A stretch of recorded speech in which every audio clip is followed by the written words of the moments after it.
तो दोस्तों Mufasa the lion king इस मूवी को शुरू करने से पहले हमें द लायन किंग का कुछ थोड़ा सा सीन दिखाया जाता है, जहाँ हमें दिखाया जाता है कि अब सिम्बा द ब्राइट लैंड का राजा बन चुका है। सभी जानवर उसे राजा के रूप में स्वीकार करते हैं। दूसरी तरफ दोस्तों हमें सिम्बा की बीवी को दिखाया जाता है जो कि रास्ता भटक गई थी। उसे घर का रास्ता नहीं पता था, वो बस सिम्बा का इंतजार कर रही थी। उसे इस बात की उम्मीद थी कि सिम्बा उसे जरूर ढूंढ लेगा। यहाँ दोस्तों हमें दिखाया जाता है कि सिम्बा की एक बेटी हुई है जिसका नाम है क्यारा। यहाँ सिम्बा अपनी बेटी से कहता है कि मैं तुम्हारी माँ को ढूंढने के लिए जा रहा हूँ, तब तक के लिए तुम डेमोन और बोम्बा चाचा के साथ में रहना। जाने से पहले सिम्बा इन दोनों से कहता है कि क्यारा का ख्याल रखना, मैं उसकी माँ को ढूंढ करके जल्द ही उसे वापस लेकर के आऊंगा। इसके बाद दोस्तों जो सिम्बा था वो अपनी बीवी को ढूंढने के लिए निकल जाता है और फिर इधर जो डेमोन और बोम्बा थे वो क्यारा को शैतान कहानियां सुनाना शुरू कर देते हैं। वो कहानी थी स्कार और सिम्बा के बारे में कि कैसे सिम्बा ने स्कार को हराया। उसी वक्त दोस्तों यहाँ पर रफीकी यानी कि क्यारा के दादाजी आ जाते हैं, जो कि क्यारा से कहते हैं कि आज मैं तुम्हें एक ऐसे राजा की कहानी सुनाने वाला हूँ जिसका नाम था मुफासा। वैसे तो वो आवारा था लेकिन एक दिन वो सबका मसीहा बन गया। अब दोस्तों रफीकी कहानी सुनाने वाला है और इस तरीके से अब मुफासा की कहानी शुरू होने वाली है, जहाँ में दिखाया जाता है कि लगभग कई सालों से बारिश न होने की वजह से सूखा पड़ गया था। सभी जानवर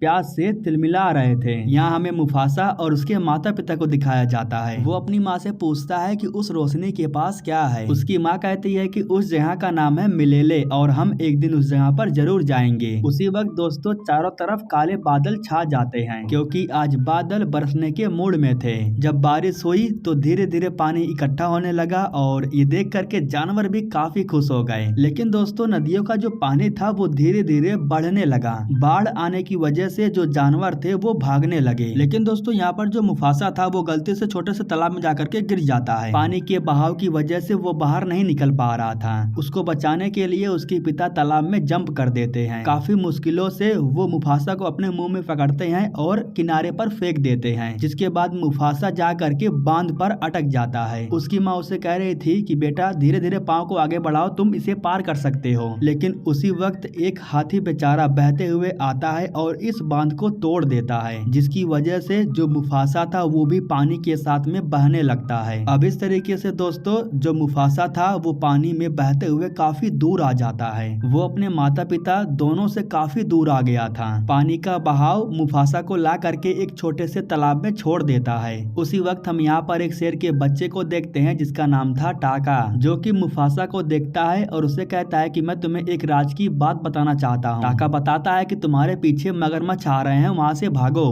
मुफासा भागते हुए किनारे पर आता है और टाका उसे पकड़ लेता है। मगरमच्छ जैसे ही इनके करीब आकर के इन्हें खाने वाले थे उसी समय यहाँ पर टाका की माँ आ जाती है, जिनका नाम था ऐसा, और वो इन दोनों बच्चों को बचा लेती हैं। टाका अपनी माँ से कहता है कि मैं मुफासा को अपने साथ लेकर के चलना चाहता हूँ। तो उसकी माँ कहती है कि तुम्हें नियम अच्छे से पता है, हम आवारा को नहीं रख सकते हैं। जिसके बाद मुफासा कहता है कि मैं आवारा नहीं हूँ, बस मैं अपने परिवार से अलग हो गया हूँ। नदी का बहाव मुझे यहाँ तक लेकर के आया और मुझे मेरे मम्मी पापा से अलग कर दिया। उसका दुख सुनने के बाद ऐसा उसे लेकर के अपने साथ आती है। यहाँ हम ऐसा के पति ओबासी यानी कि यहाँ के महाराज को देखते हैं, जिनका साफ साफ कहना था कि हमारे ग्रुप का नियम है, हम आवारा को अपने ग्रुप में नहीं रख सकते हैं। मुफासा कहता है कि मैं आवारा नहीं हूँ, मेरे मम्मी पापा मुझे ढूंढ लेंगे, फिर मैं यहाँ से चला जाऊंगा। वैसे मैं बहुत तेज दौड़ता हूँ, मैं आपको भी हरा सकता हूँ। यह सुन करके ओबासी कहता है कि ठीक है, अगर ऐसी बात है तो तुम्हें मेरे बेटे टाका के साथ एक रेस लगानी होगी। अगर तुम इस रेस को जीते तो तुम यहाँ पर रह सकते हो और अगर हारे तो तुम्हें फौरन यहाँ से निकाल दिया जाएगा। मुफासा को ये शर्त मंजूर थी, इसलिए वो टाका के साथ रेस लगाता है। दोनों के बीच में रेस शुरू होती है और यहाँ में दिखाया जाता है कि टाका हर समय आगे था। वो मुफासा से काफी तेज दौड़ रहा था। वैसे मुफासा एक बार पानी में गिर जाता है लेकिन टाका आकर के उसे बचाता है और उसे दौड़ने के लिए कहता है। वैसे अगर मैं आपको बताऊं तो टाका चाहता तो ये रेस आराम से जीत जाता, लेकिन वो मुफासा से कहता है कि मुझे शुरू से ही एक भाई की जरूरत थी। इतना कहने के बाद जो टाका था वो अपनी रफ्तार धीरे कर लेता है और जानबूझ करके ये रेस हार जाता है, जिस बात से ओबासी को काफी बुरा तो लगता है, लेकिन फिर भी टाका काफी खुश था क्योंकि अब उसे एक नया भाई मिल गया था। मुफासा मुफासा के आने से पहले वैसे तो वो अकेला ही रहता था, लेकिन अब मुफासा के आ जाने के बाद वो हर वक्त उसके साथ में रहता है, उसके साथ ही खेलता है और इस तरीके से दोस्तों दोनों खेलते कूदते बड़े हो जाते हैं। वैसे तो इन दोनों के साथ में रहते काफी साल बीत चुके थे और दोनों के बीच में काफी गहरी दोस्ती हो गई थी, एक भाई के जैसा। लेकिन आज तक ओबासी मुफासा को आवारा ही समझता रहा, वो उसे नहीं अपनाया। हालांकि एक दिन ओबासी अपने बेटे टाका से कहता है कि जिसे तुम अपना भाई मानते हो ना, वो तुमसे एक दिन सब कुछ छीन लेगा, तुम यहाँ के नवाब नहीं बल्कि वो नवाब बन जाएगा। लेकिन इस बात को टाका ज्यादा सीरियस नहीं लेता है। इधर दोस्तों हमें दिखाया जाता है कि जो मुफासा था वो ऐसा के साथ में शिकार करने के लिए आया था। इस वक्त मुफासा काफी अच्छा शिकारी बन चुका है। जब ये दोनों शिकार करने के लिए आए थे तो यहाँ जो टाका था ना, वो चुपके से इन दोनों को देख रहा था। वैसे तो ये दोनों शिकार करने में बिजी थे और इन्हें नहीं पता था कि इनके सामने कितनी बड़ी मुसीबत है। दूसरी तरफ हम दो व्हाइट कलर के शेर को देखते हैं, वो भी यहाँ हिरन का शिकार करने के लिए आए थे। उसी वक्त जो ऐसा थी वो अपने बेटे टाका को देख लेती है। उसी वक्त टाका सामने से उन दोनों सफेद शेरों को देखता है, जिन्हें देख वो शांति से बैठ जाता है। अब ये सफेद कलर के जो शेर थे वो हिरन का शिकार करने के लिए आए थे, लेकिन सामने ऐसा आ जाती है और वो शेर उसके ऊपर हमला कर देते हैं। मुफासा भी हार नहीं मानता है, वो इन शेरों से आकर के लड़ने लगता है। लेकिन तभी ऐसा देखती है कि जो टाका था वो डर करके यहाँ से भाग जाता है। जो मुफासा था वो इन दोनों शेरों पर हमला करता है, जिनमें से वो एक शेर को खत्म कर देता है। एक शेर खत्म हो जाने के बाद जो दूसरा शेर था ना, वो कमजोर पड़ जाता है, इसलिए वो यहाँ से भाग जाता है। इसके बाद मुफासा ऐसा को लेकर के ओबासी के पास आता है, जहाँ पर ऐसा ओबासी को बताती है कि अगर आज मुफासा नहीं होता तो मैं जिंदा नहीं होती। वो शेर भूत के जैसे थे और काफी ताकतवर थे। यहाँ पर जो ओबासी था वो मुफासा से कहता है कि मैं तुम्हारा एहसानमंद रहूंगा, तुमने मेरी बीवी की जान बचाई है। तभी मुफासा कहता है कि मैं हवाओं की दिशा से महसूस कर पा रहा हूँ कि वो शेर अपनी टोली लेकर के हमारे इधर ही आ रहे हैं। अगर आपको मेरी बातों पर यकीन नहीं है तो आप किसी खबरी को भेज करके पता लगा लीजिए। इसके बाद ओबासी अपने एक खबरी को भेजता है ये पता लगाने के लिए कि वो शेर कहाँ तक पहुँचे हैं। अब दोस्तों यहाँ पर सीन शिफ्ट होता है और हमें सफेद शेरों के पूरी टोली को दिखाया जाता है। इनका जो राजा है उसका नाम है क्यूरोस और मुफासा ने जिस शेर को मारा वो क्यूरोस का बेटा था। अब जो शेर वहाँ से भाग आया था ना, वो क्यूरोस को बताता है कि जो आपके बेटे को मारा वो शायद वहाँ का नवाब का बेटा है। इस शेर के खुशबू से क्यूरोस को मालूम चल जाता है कि इसने उसके बेटे को मरने के लिए छोड़ आया, इसलिए उसके लोग उसे जान से मार देते हैं। उसी वक्त दोस्तों हम उस शेर को देखते हैं जिसे ओबासी ने खबरी बना करके भेजा था। वो जब इनकी पूरी टोली को देखता है तो ये खबर लेकर के फौरन अपने महाराज के पास जाता है और बताता है कि वे शेर काफी ताकतवर हैं, हमारे दो शेर उनके एक शेर के बराबर हैं, हम उनका मुकाबला नहीं कर पाएंगे।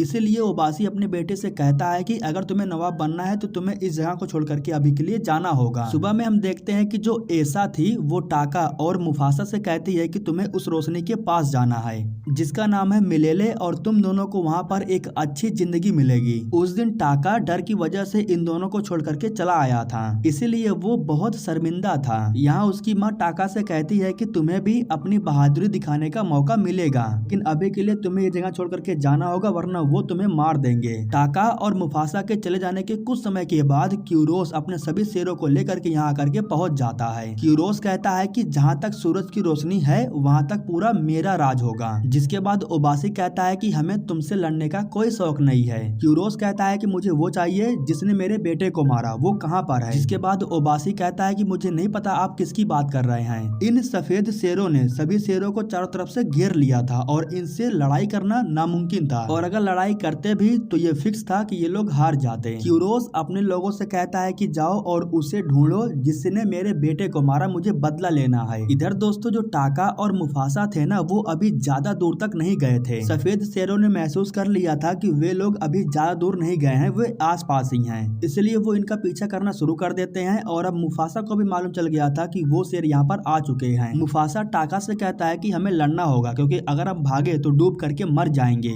लेकिन टाका कहता है कि हमें भागना होगा, हम उनसे लड़ नहीं सकते हैं। उसी वक्त यहाँ पर क्यूरोस आ जाता है और वो इनसे पूछता है कि तुम दोनों में से मेरे बेटे को किसने मारा। मुफासा कहता है कि मैंने तुम्हारे बेटे को मारा, टाका निर्दोष है, उसे जाने दो। लेकिन इन शेरनियों को मालूम चल जाता है कि मुफासा आवारा है और टाका के रगों में नवाब का खून बह रहा है, इसलिए ये लोग मुफासा को छोड़ छोड़ करके टाका के पीछे भागते हैं। टाका और मुफासा भागते हुए आखिरी छोर पर आ जाते हैं और यहाँ से अब बच करके जाने का कोई रास्ता नहीं था। लेकिन उसी वक्त जो टाका था वो मुफासा को ले करके नीचे छलांग लगा देता है। ये लोग पानी में डूबते नहीं है बल्कि झरने के जरिए बहते हुए काफी दूर आ जाते हैं। इधर क्यूरोस अपने शेरनियों से कहता है कि जाओ और उसे नदी के किनारे ढूंढो। अब रात हो चुकी थी और टाका मुफासा ये दोनों खाने की तलाश कर रहे थे। उसी वक्त यहाँ पर इन्हें किसी की खुशबू आती है और वो इनके बिरादरी का ही खुशबू था। दरअसल वो एक शेरनी थी जो कि झाड़ियों के पीछे छुपी हुई थी। उसका नाम था सराबी, जो इन्हें बताती है कि उन सफेद शेरों का खौफ चारों तरफ हो चुका है। उन्होंने मेरे लोगों को भी मुझसे अलग कर दिया। उसी वक्त यहाँ पर साजू आता है जो कि सराबी के साथ में था। वो सराबी के साथ में रह करके जासूसी का काम करता है। यहाँ मुफासा कहता है कि मैं और टाका मिलेले जा रहे हैं। सराबी को भी वही जाना था, इसलिए वो भी इनके साथ शामिल हो जाती है। इन सभी को भूख लगी थी, इसलिए शिकार की खुशबू सूंघ करके ये लोग आगे बढ़ते हैं। अब दोस्तों यहीं से थोड़ी ही दूर पर हमें एक पेड़ पर ढेर सारे वानरों को दिखाया जाता है। इन वानरों के बीच में हम रफीकी को देखते हैं। मतलब कि दोस्तों अब कहानी में उसकी एंट्री हो चुकी है।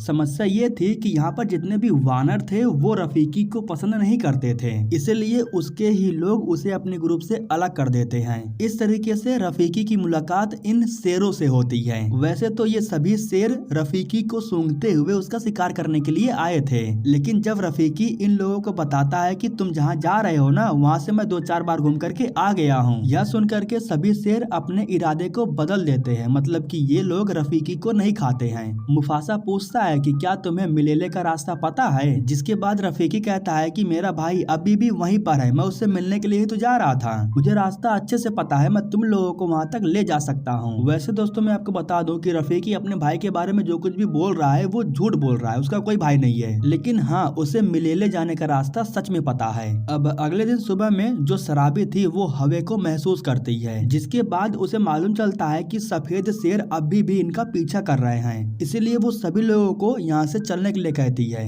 अब सभी लोग आगे थे और इस दौरान जो टाका था वो मुफासा से कहता है कि मुझे शराबी बहुत अच्छी लगने लगी है, उसके जैसा मुझे और कोई नहीं मिलेगा। उसके सामने आते ही मैं सब कुछ भूल जाता हूँ। मुझे ये बताओ कि बात कैसे आगे बढ़ेगी, मैं उसके पास जाकर के कैसे बात करूँ। जिसके बाद मुफासा कहता है कि जब वो पास से गुजर रही थी तो उसके शरीर में से फूलों की खुशबू आ रही थी, जिसका मतलब है कि वो जहाँ पर रहती है वहाँ चारों तरफ फूल ही फूल है। यह सुनने के बाद टाका फौरन शराबी के पास जाता है और उससे बात करने लगता है। जब वो शराबी से कहता है कि तुम्हारे शरीर से फूलों की खुशबू काफी अच्छी आ रही है, तो यह सुन शराबी काफी आश्चर्य हो जाती है। वैसे मुफासा ने एक फूल का नाम भी लिया था, उस फूल का नाम सुनने की वजह से ही शराबी आश्चर्य होती है। खैर अब थोड़ा आगे जाने के बाद इन लोगों को ढेर सारे हाथियों का झुंड दिखाई देता है। उसी वक्त मुफासा देखता है कि सफेद शेर इनके बहुत करीब आ गए हैं। आश्चर्य की बात ये थी कि जिस इलाके को इन लोगों ने नीचे से पार किया उसे सफेद शेर छलांग लगा करके मिनटों में पार कर लेते हैं। अब वे शेर इनके बहुत करीब आ गए थे और उनसे बचने के लिए इन्हें कुछ तो जुगाड़ जरूर करना होगा। शराबी भागते हुए पेड़ के ऊपर जाती है और वहाँ पर जो छत्ता लगा हुआ था ना उसे वो नीचे गिरा देती है। छत्ता जैसे ही नीचे आकर के गिरा तो उसकी वजह से जो हाथी थे ना वो तिलमिलाने लगते हैं। हाथियों का झुंड भागना शुरू करता है और इसी वजह से जो सफेद शेर थे ना वो डायरेक्ट हमला नहीं कर पाते हैं। इस बीच जो शराबी थी वो पेड़ की टहनी से लटकी हुई थी,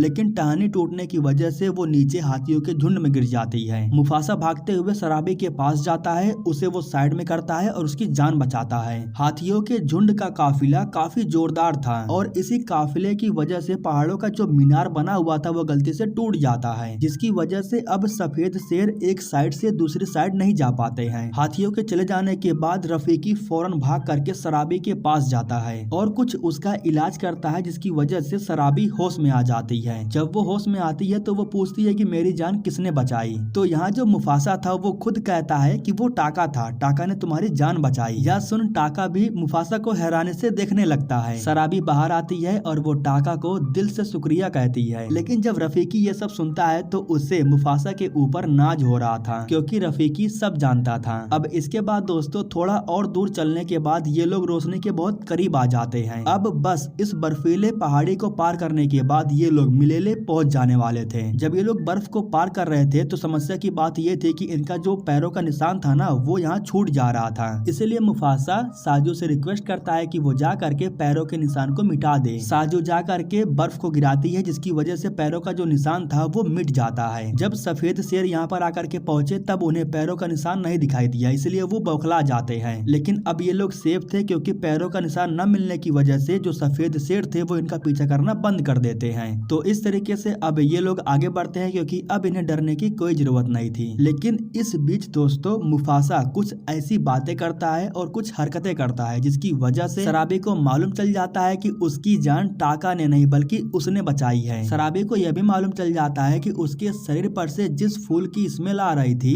उस फूल का नाम मुफासा ने ही टाका को बताया। हालांकि मुफासा अभी भी अनजान बनने की कोशिश कर रहा था, लेकिन ज्यादा समय तक वो अनजान नहीं बन पाता है। जो शराबी थी वो सच्चाई उगलवा लेती है। यहाँ पर दोस्तों हम देखते हैं कि जो टाका था वो दूर खड़े होकर के इन दोनों को देख रहा था। इधर जो शराबी थी अब मुफासा को पसंद करने लगी थी। मतलब कि एक प्रकार से इन दोनों के बीच में चक्कर शुरू हो जाता है और ये दोनों बहुत करीब आ जाते हैं। टाका दूर खड़े होकर के ये सब कुछ देख रहा था और इस बार ना वो इस चीज को बर्दाश्त नहीं कर पाता है। अब यहाँ पर टाका अपने पिता की कही हुई बातों को याद करने लगता है कि एक दिन मुफासा तुमसे सब कुछ छीन लेगा। टाका को बहुत गुस्सा आता है क्योंकि वो शराबी से प्यार कर बैठा था। क्रोध में आकर के टाका अपनी भड़ास मिटाने के लिए वो क्यूरोस के पास जाता है, जहाँ टाका कहता है कि ये सच है कि मैं नवाब का बेटा हूँ, लेकिन तुम्हारे बेटे को मुफासा ने ही मारा है। अगर तुम अपने बेटे का बदला लेना चाहते हो तो मैं तैयार हूँ। मैं भी तुम्हारे साथ हाथ मिलाने के लिए तैयार हूँ क्योंकि मुझे भी अपना बदला लेना है, अपने माता पिता का बदला लेना है। उस मुफासा ने ही मुझसे सब कुछ छीन लिया। मुफासा इस वक्त कहाँ पर है तुम्हें नहीं पता है, लेकिन मैं तुम्हें वहाँ ले जा सकता हूँ। हम मिलेले बस कुछ ही समय में पहुँचने वाले हैं। अगर तुम चाहो तो तुम भी मेरे पैरों के निशान का पीछा करते हुए मिलेले तक पहुँच सकते हो।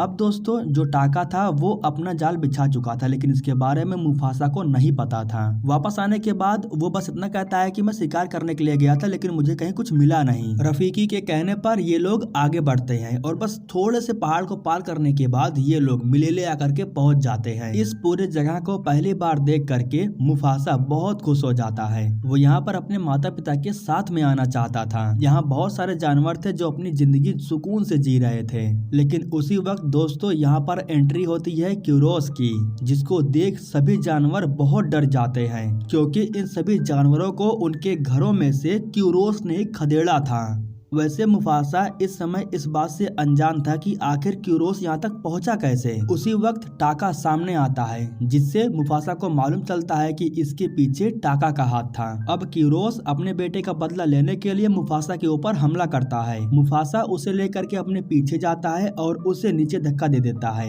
अब नीचे गिरने की वजह से मुफासा को थोड़ा वक्त मिल जाता है। वो जा करके सभी जानवरों से कहता है कि अगर तुम सभी मेरा साथ आज नहीं दोगे तो कल को ये तुम्हारे बच्चों को खा जाएंगे। ये कभी मत सोचना कि ये तुम्हें और तुम्हारे बच्चों को बख्श देंगे। अभी भी वक्त है, तुम सब कमजोर नहीं हो, तुम साथ दे करके इन्हें खदेड़ सकते हो। यह सुन करके सभी जानवर मुफासा का साथ देने के लिए तैयार हो जाते हैं। सभी जानवर मिल करके इन सफेद शेरों के ऊपर हमला करते हैं। इधर जो शेरनियां थी वो मुफासा के पास आकर के उसके ऊपर हमला करती हैं, जिसकी वजह से मुफासा नीचे गिर करके थोड़ा जख्मी हो जाता है। क्यूरोस अकेले ही मुफासा का शिकार करना चाहता था, इसलिए वो जा करके उसके ऊपर हमला करता है। अब ये जाहिर सी बात थी कि मुफासा उसका मुकाबला करने के लायक बिल्कुल नहीं था, क्योंकि क्यूरोस बहुत ताकतवर था। वो लगातार मुफासा के ऊपर हमला करता है, जिसकी वजह से वो जख्मी होकर के नीचे गिर जाता है। इन दोनों की लड़ाई को टाका काफी समय से देख रहा था। वो मुफासा के बारे में सोचने लगता है, इसीलिए उसे बचाने के लिए वो सामने चला जाता है, जिससे टाका जख्मी हो जाता है और कहता है कि उसे मत मारो, उसे जाने दो। लेकिन क्यूरोस रुकने वाला नहीं था, उसे बदला लेना था। इसी वजह से अब टाका और मुफासा ये दोनों साथ मिल करके उससे लड़ने लगते हैं। इसी बीच रफीकी देखता है कि अचानक से जमीन कांप रही है, पूरी जमीन टूट करके नीचे धंसने लगता है। इस बीच दोस्तों एक बड़ा सा पत्थर आकर के नीचे गिरता है, जिसकी वजह से जमीन टूट जाती है। अब जमीन टूटने की वजह से क्यूरोस और मुफासा जा करके समुद्र में गिर जाते हैं। उसी वक्त दोस्तों मुफासा देखता है कि एक बड़ा सा पत्थर फिर से नीचे की तरफ आ रहा है। उसी वक्त मौका देख करके मुफासा क्यूरोस को धक्का देता है, जिसकी वजह से क्यूरोस उस पत्थर के नीचे आ जाता है और वो समुद्र की गहराइयों में जाने लगता है। इसके बाद मुफासा ऊपर आता है और टाका उसे खींच करके पानी से बाहर निकालता है। क्यूरोस के खत्म हो जाने के बाद उसके बचे हुए जो शेर शेरनिया थे वो इस जगह को छोड़ करके भाग जाते हैं। अब दोस्तों यहाँ पर जितने भी जानवर थे वो मुफासा को मिलेले का राजा बना देते हैं। यहाँ पर दोस्तों मुफासा अपनी खोई हुई माँ से मिलता है। मुफासा के नाम से उन्हें मालूम चलता है कि ये उनका बेटा है। यहाँ मुफासा को यह भी मालूम चलता है कि उसके बाबा अब इस दुनिया में नहीं रहे, तो यह जान करके वो थोड़ा निराश हो जाता है। अब कुछ समय के बाद जो टाका था वो मुफासा के पास आता है और उससे सभी चीजों के लिए माफी मांगता है। वैसे सभी जानवरों का कहना था कि इसने दुश्मन का साथ दिया, इसे यहाँ से निकाल दो, लेकिन मुफासा कहता है कि जब तक मैं यहाँ का राजा हूँ तब तक मेरा भाई सिर्फ यहीं पर रहेगा। लेकिन यहाँ पर मुफासा टाका से ये भी कहता है कि आज के बाद मेरा नाम भी मत लेना। यह सुनकर के टाका कहता है कि ठीक है, आज से मैं आपके लिए स्कार बन गया। अब इसके बाद जो मुफासा था वो यहाँ का राजा बन जाता है, लेकिन वही जो टाका था वो अपने आप को हमेशा के लिए पहाड़ियों के पीछे गुमनाम कर देता है। तो दोस्तों अब इस तरीके से रफीकी पूरा कहानी क्यारा को सुना देता है। कहानी खत्म हो जाने के बाद हम देखते हैं कि सिम्बा वापस लौट आया है और वो साथ में क्यारा की माँ को भी ढूंढ करके लाया था। यहाँ क्यारा को मालूम चलता है कि उसका एक भाई भी है। यहाँ पर क्यारा अपने भाई से कहती है कि आओ मैं तुम्हें एक कहानी सुनाती हूँ, और इसी के साथ दोस्तों ये कहानी यहीं पर खत्म हो जाती है।